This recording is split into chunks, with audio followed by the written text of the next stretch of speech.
Good morning. It's Jay Lassiter, a writer and presenter at InsiderNJ. I had the opportunity over the weekend to interview former Atlantic City Mayor Don Guardian, who's running for the General Assembly down in the second legislative district in Atlantic County. This race is getting a lot of attention because it's one of the few swing districts in the state, and this will be one of the most competitive races on the ballot in November for sure. When Don became the mayor of Atlantic City back in 2014, it was one of the most spectacular upsets in New Jersey's political history and remains so. He's white, he's gay, he's a Republican, and he managed to convince an overwhelmingly Democratic minority town to vote for him. And he almost won a second term. So I profiled Don back then, and I remember him talking up the possibility of bringing Stockton University to Atlantic City, among other things, to rescue the town from the economic freefall that it was in. I remember being very skeptical at the time of those efforts. I didn't think he was going to be able to pull it off, but as it turns out, on my way to interview him over the weekend, I actually drove through Stockton University's gleaming, beautiful, shiny, brand new Boardwalk campus. So that's where we started our interview. Welcome to Atlantic City. Thanks. And our world famous boardwalk Thanks, behind Sean. us. I thought that it was important to Atlantic City to be more than a casino town and more than just a resort town. And so I was looking for those entities that would be here long after I left and that would make the town better. And I was thinking really of Hoboken and what the university did there in Jersey City and what universities bought there. And so I went to Stockton because I know they were talking about an expansion from their location that they have in Pomona, and said, how about coming to Atlantic City? And they gave me all the reasons that they couldn't. I said, well, if we get over all those reasons, if we find a location, if I find someone that's capable of building a college, if I find the money to build a college, if I find some opportunities for borrowing money that you can pay back, I think it would be great to have a university here in Atlantic City. And eventually, that's exactly what happened. And so I was really proud. The first administrative building went in, and the first Looks like a dorm. went right on. And then to make sure that it all came together, we had the gas company, South Jersey Gas, relocate the corporate headquarters as part of that complex. So it made some financial sense, and I can tell you now they just broke ground for the second administration building. Jersey has been trying to expand coastal research development and create an institute for a long time. And with the funding now coming from Washington, D.C. for an expansion, we have the capability of providing 15 acres. We've got Stockton that says that would be perfect for us. So the idea is you bring in some companies that would actually be doing research on coastal development and saving it against floods and against sea tide rising, graduate studies for students, and you would be able to bring everyone else that's government related to the ocean together in one location. So the Army Corps of Engineers and the work that they do here, the DEP, etc. So when you were first talking up this idea, let me just give our viewers a little bit of context. So you were elected to be mayor of Atlantic City back in 2013. Voters, this is an overwhelmingly minority town. You're a Republican. You happen to be gay. So it was a very intriguing upset when you managed to convince the majority of voters here to make you their mayor. So when you inherited this office, it was when the financial crisis was hitting the casino industry very, very badly. I mean, the economy here was in free fall, and that's what you inherited, and you were looking at Stockton as a way to sort of stop the bleeding, among a lot of other ideas, and some didn't stick, but this one seems to have really stuck. How many students are down here now? So there's 500 students living here in the dorms. There'll be another 500 students in less than 2 years when the second dorm is completed. There's a regular shuttle service between the main campus and here, and there'll be additional development of academic buildings as we talk. But I think the main campus, it's interesting, about 2,500 students live on campus, 2,500 students live nearby, 2,500 students commute. And I think Atlantic City will have the same thing. So I think 4,000 or 5,000 students over the next 10, 15 years is a reality, and that kind of split, about a third living in dorms, a third living in Ventnor and Atlantic City and Margate, and a third commuting. But interesting part is the university is about in the middle of the boardwalk when we include Ventnor. So you have a 4-mile boardwalk. Unfortunately, where the school is and in Ventnor, it's not very wide. So you can't bicycle and be able to walk at the same time. And so I think going back for some federal funding to widen the boardwalk, so you'd have 24-hour bicycling with a railing to protect the people that want to walk, but it would give you the opportunity from Margate all the way up to the inlet in Atlantic City to be able to bicycle to Stockton, as well as to bicycle to any of the casinos on the boardwalk for long-term employment. So is this the stuff that, so you're running for the New Jersey General Assembly in the 2nd Legislative District. Mike Rasmussen, who is actually originally from here, he's one of New Jersey's top political scientists from the Rebovich Institute. He and I were talking, and he called this the swingiest, like a swing district, the swingiest district and the swingiest county in the state. Very competitive district, not many competitive districts in November to look forward to, and I think that's why your race has gotten so much attention. For you to win, you're going to have to you're going to have to win a lot of moderates, you're going to have to win some Trump people, and you also have to win some progressives. So how do you thread that needle? So in Atlantic City, when I won as mayor, Democrats outnumber Republicans 10-1. Yeah. So Atlantic City has always been very culturally diversified. So I needed to reach not just the black community, but the Indian, the Asian, the Latino community, and I had to reach out beyond Republicans, which wouldn't elect you to office. There's not enough of them, to reach independents and Democrats and libertarians, and to be able to convince them that I'm somewhat of a moderate and I'm using common sense. And the one thing I can tell you is I'm not going to do just what the party says or just what the line is. I'm going to look at how it benefits South Jersey, and that's how I'm going to vote either for or against, and that's how I'm going to try to work with other legislators all over the state, as I did when I was the mayor, to try to make sure that they understand what our needs are. What I think I bring, Jay, is in addition to being a loud voice, and certainly a loud voice, I don't have a problem standing up to people when I think it's not right for the people I represent, but I also have had 30 years of working with the state and with the federal government on so many grants and funds that go unspent because people don't apply.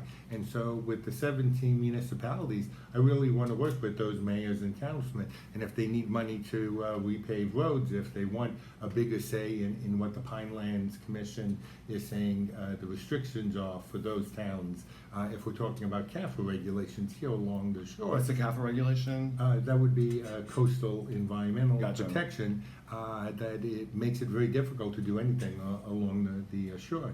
But those are things I've worked with, so I really understand how they work. I understand what low-income bonds could do, what no interest bonds can do, what no tax bonds can do, and how we can work with the county to bring that about.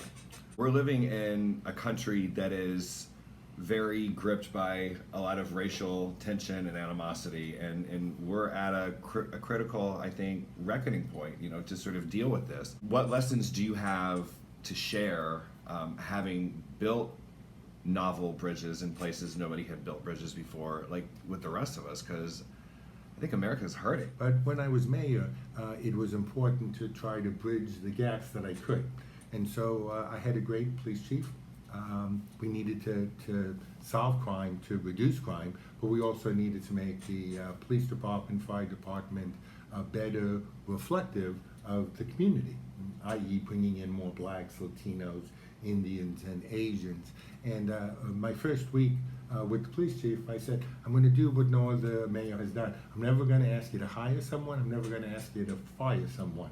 what I'm going to ask you to do is every group that I swear in, I don't care if they're crossing guards, class 2 police officers, or full-time police officers, I want it to be reflective of my town. And so I want to see women, I want to see blacks, I want to see Latinos, I want to see Asians, I want to see the people that live in Atlantic City represented. And this chief was great. He did exactly that. So you could see at any given time that we were really working to create that.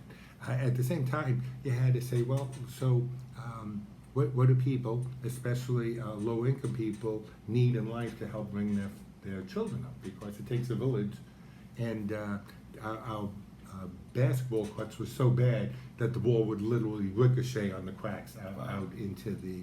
So the first thing I did, within a couple of months, I redid every single basketball court in Atlantic City, and there were 6 parks that were not opened yet from 2 years ago when we had the hurricane, and so we rebuilt all of those parks. In some areas, we built soccer fields because it was more Latinos in those areas, and that's where kids wanted to play. I think that was part of it.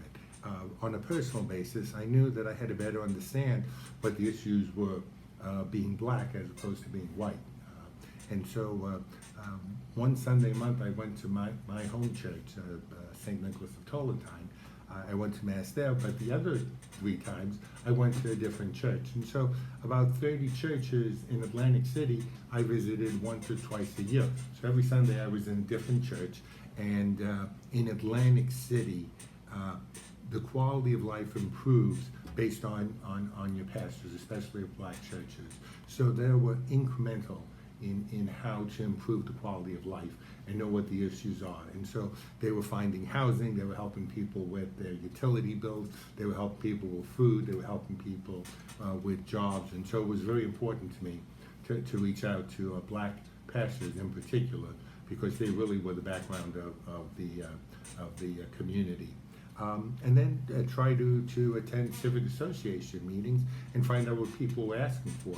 And so in Atlantic City, I can tell you the entire time that I was mayor, they wanted to feel safe. I've never gone to a meeting where they didn't ask for more police and to have police walking. In many cases, they were asking for black or Latino police, feeling more comfortable that they would have a better feel of what's going on. We had 4 after-school programs in Atlantic City, and what I did is with the police chief, I made sure that we had 4 new police officers spend the first year with the community, so they knew the kids, their names, the families, where they lived, and so as they became police officers, they had a little better feel of what the community wanted. When I asked you, you talk about representation, which is a buzzword. I think Democrats often fetishize representation and diversity. I think sometimes Republicans mock it and call me woke for caring about it. But there are no LGBT people at all. We have 120 members of the New Jersey General Assembly. None of them are LGBT. That feels unfortunate. You know, I'm 60, I'll be 68 years old in June. And so what I can tell you is I didn't come out until after college. And when you went to a town that you didn't know in New Jersey, other than Asbury and Atlantic City, that had always been pro-gay, pro-lesbian, there was a book called Bob Damon's. And you'd actually look it up to find out where it was safe to eat without getting beat up, where you'd be able to sleep, where you'd be able to go to bar, all without getting beat up. That was the way of life. Right. And that wasn't a far cry from what blacks had to do as well. They had books telling them where they could feel safe.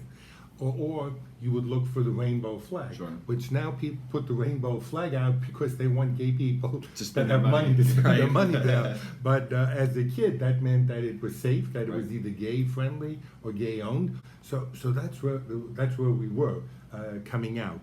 And then, you know, as COVID has changed our lives here, for the gay and lesbian population, AIDS changed our life. So you went from a happy-go-lucky, wonderful lifestyle that, you know, was more partying than anything else to seeing all of your friends die. So, you know, at my age, I went through high school and college seeing my friends that I grew up with die in Vietnam.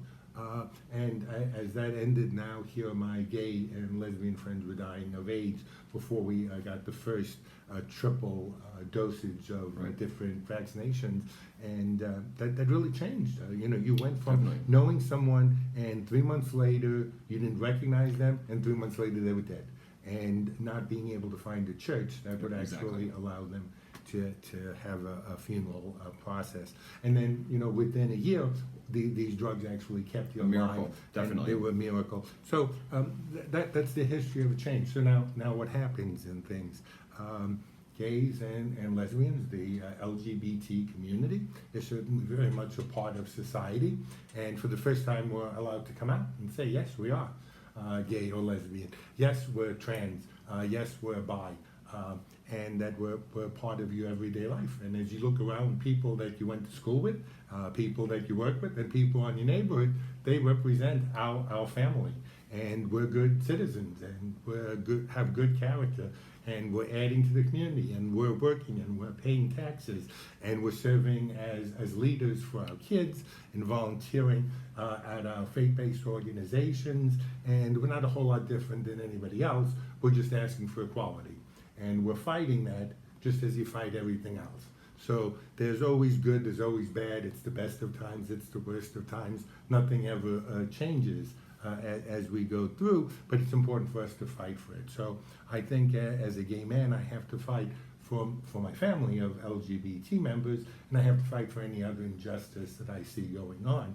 But being part of a minority gives me a much better opening. So, when people were saying, do you think Asians are really being mistreated in the United States? Absolutely in the South. Look at it now in South. Until they're not being beat up, not dying, not being shot at the same rate of European Americans, then yes, there's a problem. We need to address it. Your election day is November 8th, right? So this is actually, we're getting back to normal post-COVID, somewhat back to normal campaign-wise. I mean, like I said, this is the first in-person interview I've done in over a year. I hope it wasn't too awkward. You're on the trail somewhat. Like, what are people talking about? Are they talking about COVID a lot? So I tell you, the issues in South Jersey are, how do we make up for losing a whole year with our kids? So, I think earlier I just talked about needing the village to raise the child and stuff. So who do you depend on as a parent? You depend on faith-based leaders, and you depend on teachers. And what have we done? We've closed our schools, and we've closed our faith-based organizations. So that has been detrimental. That's a whole year that we're not going to make up with our children. So we need to overcompensate as we get them back. But we need the schools open. The state spends over $9 billion for local schools, $71 million here in Atlantic City. There should have been no reason for our schools to ever close. They should have had the masks, they should have been 6 feet apart, they should have had ventilation in those schools. We knew how to prevent the spread of COVID. We just didn't have the funding for it, and that's a disgrace for the state of New Jersey that is so financially well off and so well operated with our schools not to have that. And then, of course, what I hear is some businesses are just not going to be able to open up. You can't close them or allow only 25% of the people to come in. I know that Jack Ciattarelli has already challenged the governor to make sure by Memorial Day, I think before Memorial Day, we actually open up outdoor supplies for restaurants, for bars. That's critical for the Jersey Shore. That's critical for my district here and things. We make our money from Memorial Day to Labor Day. Definitely. And things like that. And we can't have another season like we had last year. Now, at no point would I be indicating that we somehow shouldn't realize that COVID is a problem. So I think in another 60 days we'll be in very close shape to having some type of herd immunity. And I think that's critical. So those are the issues. How do we get the businesses back opened up? And how do we get people back into jobs? Because one of my concerns would be if you ran a business and I'm just taking a restaurant business, a bar business.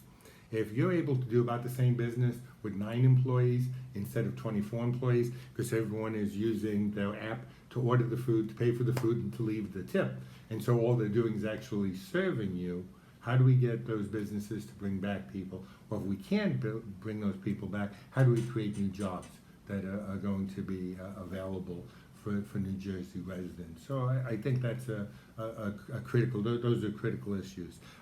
You've got to realize that more people move out of the state than move into the state, and that the people that are in public service, police, fire, teachers, leave the state because they got to pay on their pensions insurance and taxes. And so they move to the Carolinas, they move to Florida to avoid that. And those are people in the 50s, 60s, and 70s that we so need to be an active part of the community. For sure. I'm looking at the clock. I feel like we could probably chat all day. We're at about 23 minutes, so I'm going to say thanks for joining me today. Don Guardian, former mayor of Atlantic City, candidate for the New Jersey Assembly. It's been really nice chatting with you, buddy. Thank you very much. You're welcome. Thanks, Jeff.